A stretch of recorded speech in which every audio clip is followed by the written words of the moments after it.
Welcome back to Xylem learning. Anita miss ആണ്. അപ്പൊ നിങ്ങൾ എല്ലാവരും അടിപൊളിയായിട്ട് നമ്മുടെ ബേസിക് സയൻസിന്റെ എക്സാമിന് വേണ്ടി ഇങ്ങനെ പ്രിപ്പയർ ചെയ്യുന്നുണ്ടാവും. അപ്പൊ കുറച്ച് മക്കൾക്ക് ഓൾറെഡി എക്സാം കഴിഞ്ഞിട്ടുണ്ടാവും. അപ്പൊ ഇനിയും എക്സാം കഴിയാത്ത കുറച്ച് മക്കളുണ്ട്. അപ്പൊ അവരെ സഹായിക്കാനായിട്ട് കുറച്ച് ഇമ്പോർട്ടന്റ് ആയിട്ടുള്ള ക്വസ്റ്റ്യൻസ് ഒക്കെ ആയിട്ടാണ് ഇന്ന് മിസ് വന്നിരിക്കുന്നത്.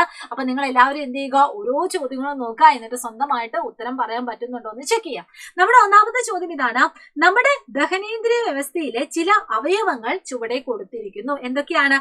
വായ, മലദ്വാരം, വൻകുടൽ, അന്നനാളം, അതുപോലെ ചെറുകുടൽ, ആമാശയം.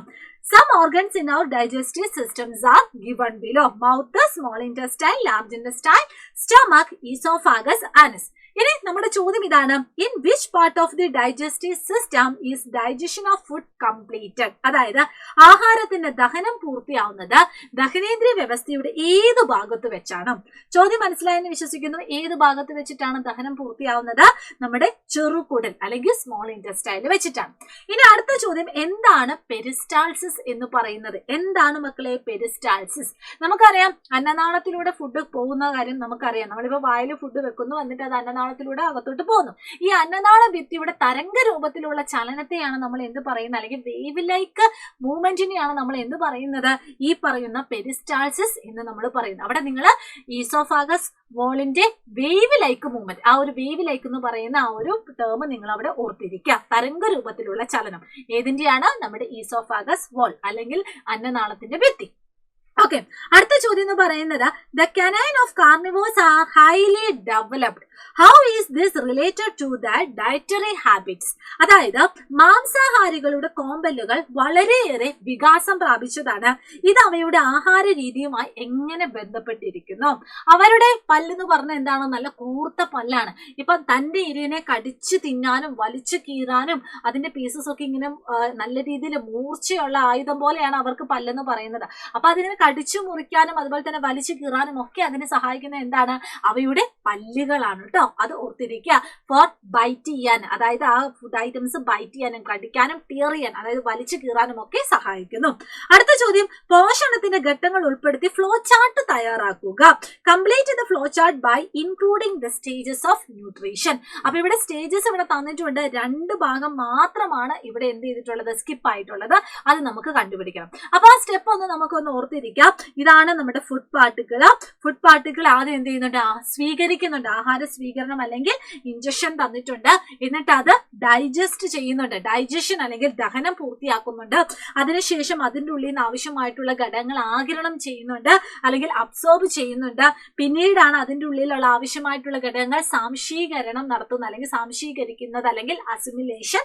പിന്നെയാണ് എക്സ്ക്രീഷൻ അല്ലെങ്കിൽ പുറന്തള്ളൽ. അപ്പൊ ഇവിടെ വിട്ടുപോയ കാര്യങ്ങൾ ഏതൊക്കെയാണ്? ഒന്ന് ഡൈജഷൻ ആണ്, ദഹനമാണ്. അതുപോലെ തന്നെ അടുത്തതാണ് അസിമിലേഷൻ അല്ലെങ്കിൽ സാംശീകരണം. ഓക്കെ, അപ്പൊ ഈ ഒരു കാര്യം നിങ്ങൾ പഠിച്ചു വെച്ചാൽ നിങ്ങൾക്ക് നിർബന്ധമായിട്ടും വളരെ ഈസി ആയിട്ട് ഇത് എഴുതാനായിട്ട് സാധിക്കും. ഓക്കെ, വിട്ടുപോയത് പൂരിപ്പിക്കുക എന്നാണ് സിമ്പിൾ. അപ്പൊ ഇതിന്റെ എല്ലാത്തിന്റെയും ഉത്തരം ഇവിടെ കൊടുത്തിട്ടുണ്ട്. ഇത് നിങ്ങൾക്ക് ഉപകാരപ്രദമാകും.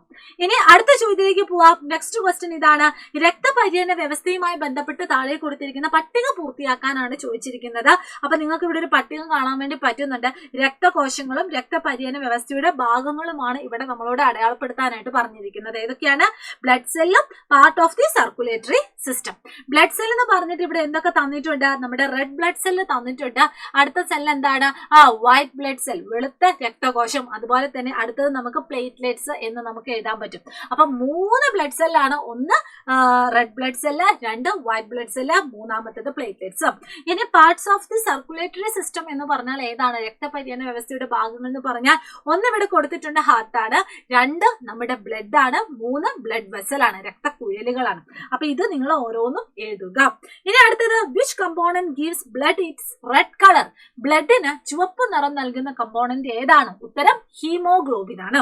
അടുത്തത്: ഹൃദയത്തിന്റെ ആരോഗ്യം നിലനിർത്താൻ എന്തെല്ലാം കാര്യങ്ങൾ ശ്രദ്ധിക്കണം? ഏതെങ്കിലും 2 എണ്ണം എഴുതാനാണ് പറഞ്ഞിരിക്കുന്നത്. നമ്മുടെ ഹൃദയത്തിന്റെ ആരോഗ്യം സംരക്ഷിക്കാനായിട്ട് എന്തെല്ലാം കാര്യങ്ങൾ ചെയ്യണം? 2 എണ്ണം എഴുതിയാൽ മതി. നല്ല വ്യായാമം ചെയ്യുക, അതുപോലെ തന്നെ മദ്യപാനം ഒക്കെ ഒഴിവാക്കുക. ഈ 2 എണ്ണം എഴുതിയാലും നിങ്ങൾക്ക് മാർക്ക് കിട്ടും. അപ്പൊ ആൻസറുകൾ ഇതാ ഇവിടെ കൊടുത്തിട്ടുണ്ട്. നിങ്ങൾക്ക് അത് ഉപകാരപ്രദമാവും. ഇത് നോക്കിയിട്ട് നിങ്ങൾ എന്ത് ചെയ്യുക? ജസ്റ്റ് ഒന്ന് ചെക്ക് ചെയ്താൽ മാത്രം മതി. ഓക്കെ, അപ്പൊ നമ്മുടെ 7ാം ക്ലാസ്സിന്റെ ആനുവൽ എക്സാമും കൂടി കഴിഞ്ഞാൽ പിന്നെ നമ്മൾ ഇതാ ഹൈസ്കൂളിലേക്ക് പ്രവേശിക്കുവാണ്, 8ാം ക്ലാസ്സിലേക്ക് പ്രവേശിക്കുവാണ്. ആ ഒരു എക്സൈറ്റ്മെന്റ് ഒക്കെ എന്റെ മക്കൾക്ക് ഇപ്പോൾ ഉണ്ടായിരിക്കും. അപ്പൊ നിങ്ങൾക്ക് 8ാം ക്ലാസ്സിലും നമ്മുടെ 7ാം ക്ലാസ്സിലെ അവഞ്ചേഴ്സ് ബാച്ച് പോലെ നിങ്ങൾക്ക് വേണ്ടി സൈലം പ്രൊവൈഡ് ചെയ്യുന്ന ബാച്ചാണ് മക്കളെ യോദ്ധ ബാച്ച്. അപ്പൊ ആ ഒരു ബാച്ചിൽ നിങ്ങൾ എത്രയും പെട്ടെന്ന് സീറ്റ് ഉറപ്പ് വരുത്താൻ വേണ്ടി ശ്രമിക്കുക കേട്ടോ.